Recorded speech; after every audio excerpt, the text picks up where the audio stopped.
O primeiro capítulo do livro de Gênesis nos traz a história da criação, uma narrativa de um intenso trabalho da parte de Deus que durante 6 dias programou, projetou e executou uma grande obra a que somos apresentados todos os dias, o universo.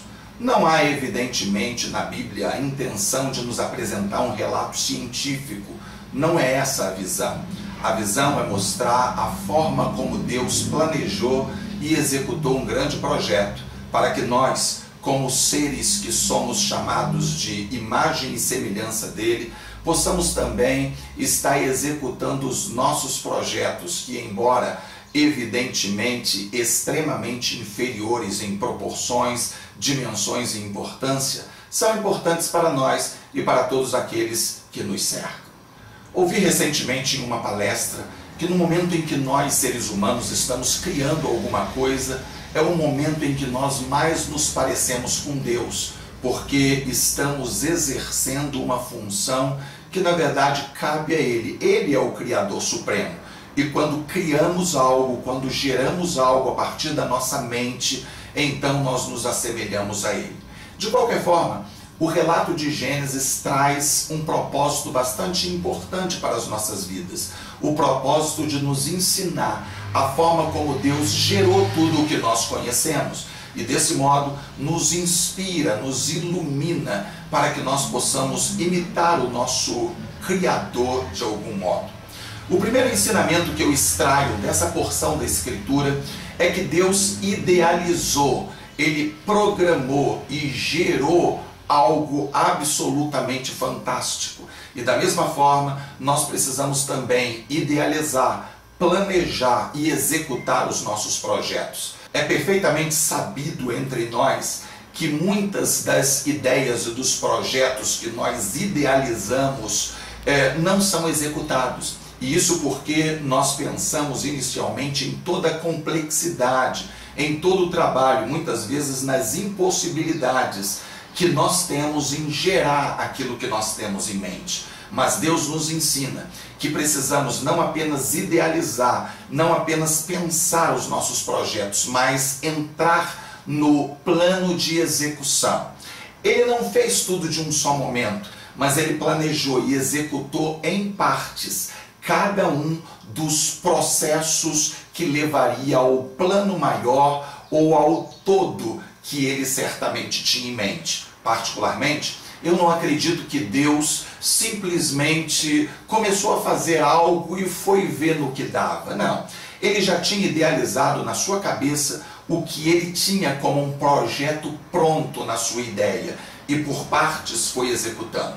Da mesma forma que um engenheiro, ele olha um terreno vazio e ele vê uma construção ali, ele vê um prédio ali e então ele começa a, por etapas, executar a sua obra até que veja essa obra pronta. Do mesmo modo também Deus, ele idealizou, ele viu o universo pronto e começou por partes a executar o seu projeto. Ele nos ensina que a despeito da complexidade, a despeito da grandeza, a despeito do tamanho dos nossos desafios, nós precisamos começar e precisamos ter perseverança para que dia a dia executemos as partes até que o todo esteja pronto. O segundo ensinamento que eu recebo de Deus nesse texto é que Deus, ele tinha um fim em mente. Ele não trabalhava de forma aleatória, como muitas vezes eu e você trabalhamos. À frente de igreja, nós observamos perfeitamente que muitos de nós, em dados momentos do nosso trabalho, da nossa labuta, trabalhamos quase que automaticamente. Nós vamos fazendo o que sempre fazemos para ver onde as coisas vão dar. Preparamos estudos que não têm qualquer vínculo um com o outro. Preparamos ministrações e cultos como que por um princípio religioso que temos e dificilmente objetivamos um fim, objetivamos um projeto maior que trará um resultado pensado, planejado. Isso acontece não só na vida eclesiástica, mas isso acontece também na vida profissional, às vezes nos estudos ou na vida familiar. estabelecemos a nossa família, estabelecemos o nosso negócio, estabelecemos alguns alvos e simplesmente começamos a trabalhar sem um fim. Deus, ele tinha um fim em mente. Como eu disse, ele não começou a fazer e depois se entreolhou na Trindade e perguntou: e aí, Jesus, o que você achou? E Jesus disse: achei que ficou legal. E aí, Espírito Santo? Acho que isso poderia ser melhorado. Não, ele tinha algo em mente. Deus tinha um projeto, um fim, e trabalhou com esse objetivo. O terceiro princípio que eu aprendo na história da criação é que eu devo celebrar cada etapa construída, cada etapa conquistada. Embora Deus tivesse um plano maior em mente, que seria a totalidade do universo criado, ele celebra diariamente as suas etapas cumpridas. É claro que Deus poderia simplesmente estalar os dedos ou dizer: haja tudo, e tudo estaria criado. Mas ele nos mostrou que nós precisamos caminhar, conquistar diariamente aquilo que temos em mente. E nos mostrou também que temos que celebrar por essas pequenas conquistas que formarão um todo.